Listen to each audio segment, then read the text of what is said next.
Hi, my name is Lakin Hunter, and my topic is alternative education. Have any of you ever struggled in school and weren't sure why?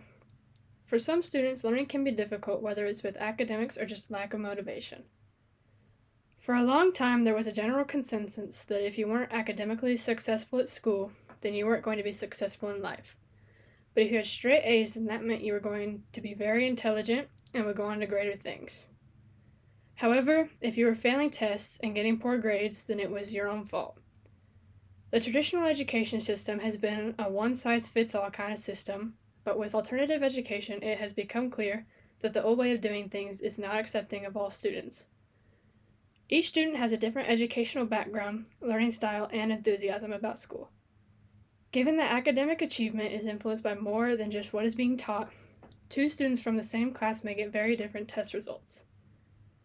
The performance of a student in school can be affected by the teacher, the resources, and the curriculum. But other elements, including the student's home life, family life, and personal or academic struggles, can also have an impact. It is important that these students have the option to be put into a different education system known as alternative education. Today we will examine what alternative education is, how it helps struggling students, and why it should be utilized to its extent. So, what is alternative education? The first alternative schools were created around the 1960s. These types of schools usually consisted of a small number of students and staff. During this time period, there were many popular beliefs about children and education. First of all, people believed that children would learn things at their own pace. Secondly, teachers and faculty were supposed to be mentors rather than figures of authority as they were seen in most public schools at the time. All of these ideas have remained a part of society as seen by the development of current alternative school settings. Modern-day alternative programs are different from your more traditional classes. They are separate and can be just a small couple of students or as big as an entire school. Alternative education is a type of schooling that addresses the needs of students and gives opportunities for students struggling in a traditional learning environment. Students enrolled in alternative education get the same amount of attention as every other student, just in a different setting, which focuses more on the areas where the students are having issues.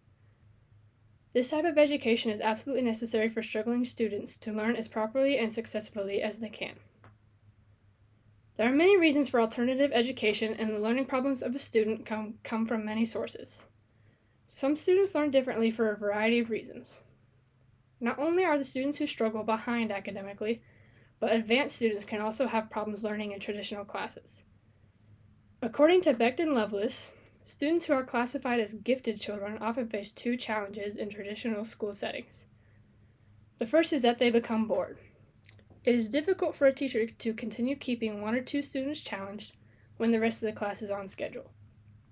These students may be told to find something quiet to do, help their classmates, or simply get ignored.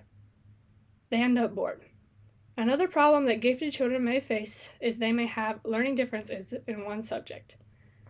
Because they are so advanced in most areas, this difficulty may go unnoticed or be considered something the child is doing because they don't like the subject.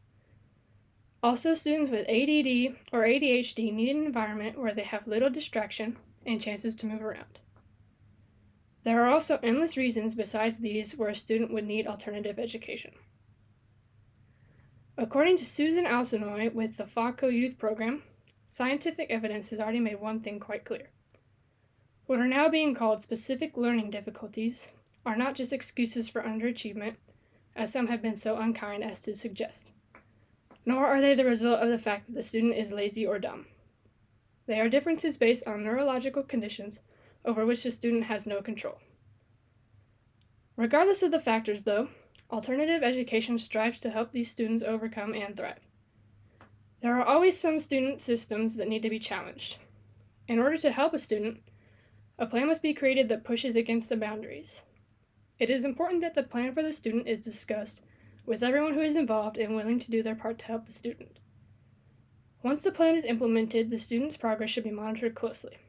The student must know that the people in their life truly care about them and their future. According to Stephen Parker, the old saying, "Students don't care what you know until they know that you care," is a sentiment to live by in alternative education. The student must be praised when progress is made and, of course, be held accountable when they do not meet expectations. However, the student must always be given opportunities to embrace their mistakes, be redirected, and move forward. Having alternative options is very important and necessary for the education of these students. There are many factors that put students at risk of learning improperly, but these alternative education options are helping these students to get the education that they deserve. Of course, traditional school settings aren't a good fit for all students. In addition, needing something different doesn't make a student bad. Providing students with an education that is tailored to their needs helps increase their academic success. Alternative education is one of the most important opportunities for students all around the world. Without this option in learning, the world would not be as advanced as it is today.